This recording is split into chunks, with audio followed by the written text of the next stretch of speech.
June 2025 নতুন COVID-19 sub variant সংকেত দিচ্ছে। XFG, JN.1 এবং আন্তর্জাতিক হটস্পটে নিম্বাস 1.8.1 এ বাংলাদেশ কি প্রস্তুত? শুনুন আসল তথ্য, যা হয়তো আপনি জানেন না। নতুন ঢেউ আসছে নাকি সবই গুজব? 2019 সালে চীনের ওয়ান প্রদেশ থেকে সারা বিশ্বব্যাপী ছড়িয়ে যাওয়া মহামারীটি ছিল কোভিড-19, যেটি বাংলাদেশে 2020 সালে করোনার প্রথম ঢেউ হিসেবে আছড়ে পড়ে।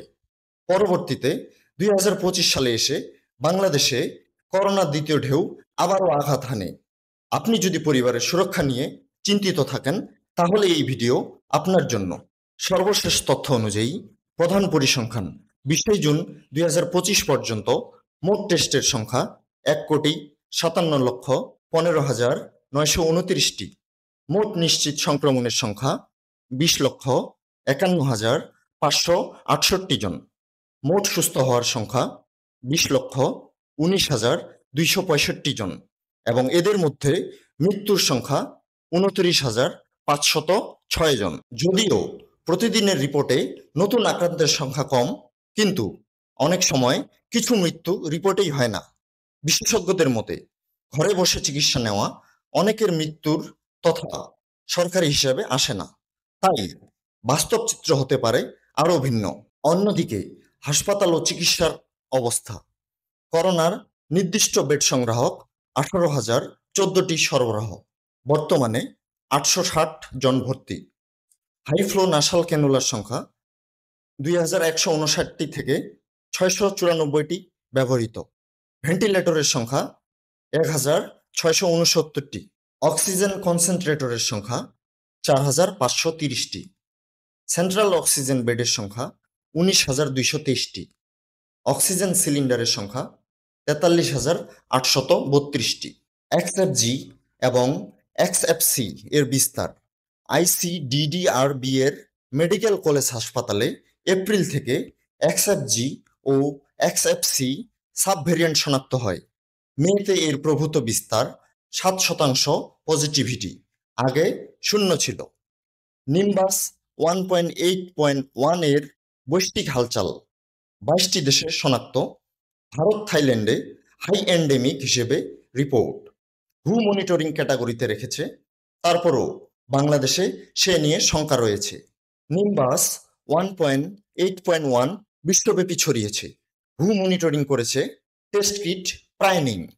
টেস্ট কিট সংকটের সমস্যা: 3.25 মিলিয়ন ফাইজার ভ্যাকসিন আছে, এর মধ্যে 1.7 মিলিয়ন আগামী আগস্টে মেয়াদকাল শেষ। করোনার টেস্ট কিট প্রায় শূন্য, কিন্তু ভ্যাকসিন স্টক মেয়াদ উধাও।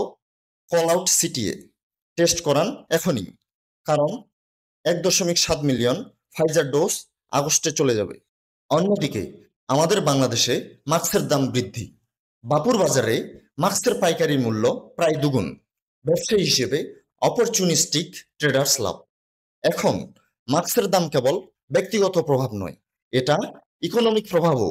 এখন আসুন জেনে নিন করোনা ভাইরাসের সাধারণ লক্ষণসমূহ: জ্বর, শুকনো কাশি, ক্লান্তিভাব, হালকা শ্বাসকষ্ট বা শ্বাস নিতে কষ্ট, গলা ব্যথা, মাথা ব্যথা, শরীর ব্যথা বা অস্থিসন্ধিতে ব্যথা, স্বাদ বা ঘ্রাণের অনুভূতি হারানো। মনে রাখবেন, সব লক্ষণ সব মানুষের মধ্যে দেখা যায় না। কেউ কেউ লক্ষণহীন থাকলেও করোনা পজিটিভ হতে পারেন এবং অন্যদের সংক্রমিত করতে পারেন।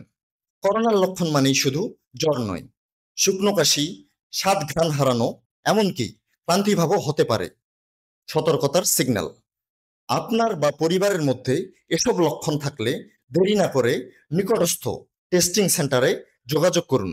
বর্তমানে বাংলাদেশে করোনার সংক্রমণ ও মৃত্যুর হার খুবই কম, তবে চিকিৎসা সেবা যেমন বেড, অক্সিজেন ও ভেন্টিলেটর যথেষ্ট আছে।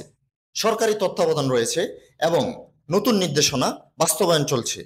অতীতে মৃত্যুর প্রকৃত সংখ্যা হয়তো বেশি ছিল, কিন্তু বর্তমান পরিস্থিতি মাসিক ধাপে যথেষ্ট নিয়ন্ত্রণে রয়েছে। আপাতত পরিস্থিতি স্থিতিশীল, তবে সচেতনতা ও স্বাস্থ্যবিধি মেনে চলা এখনও গুরুত্বপূর্ণ। নজরে রাখতে হবে, সর্বশেষ তথ্য অনুযায়ী 383 জনের নমুনা পরীক্ষায় 28 জনের নতুন শনাক্ত হয়েছে। কিন্তু আমরা যদি এই নমুনা পরীক্ষার সংখ্যাটা বাড়িয়ে দিই তাহলে শনাক্তের হারও বেড়ে যাবে। এখনো বাংলাদেশের অনেক জায়গায় টেস্টিং কেন্দ্র চালু করা হয়নি, তবে বাংলাদেশ সরকার পুনরায় 885টি টেস্টিং কেন্দ্র চালু করেছে। অন্যদিকে 31 লাখ ভ্যাকসিন মজুদ আছে। শীঘ্রই কিছু ভ্যাকসিনের মেয়াদ উত্তীর্ণ হবে এবং অনেক হাসপাতালে ভেন্টিলেটর ও কিট সংকট সমস্যায় পড়বে। করোনার সংক্রমণ থেকে বাঁচতে নিজে সচেতন হন এবং অন্যকে সচেতন করুন। স্বাস্থ্যবিধি মেনে চলে ভিডিওটি শেয়ার করুন। ভিডিওটি ভালো লাগলে অবশ্যই লাইক দিন এবং আমাদের চ্যানেলটি সাবস্ক্রাইব করুন। এরকম আরও ইনফরমেটিভ ভিডিও পেতে আমাদের সাথেই থাকুন।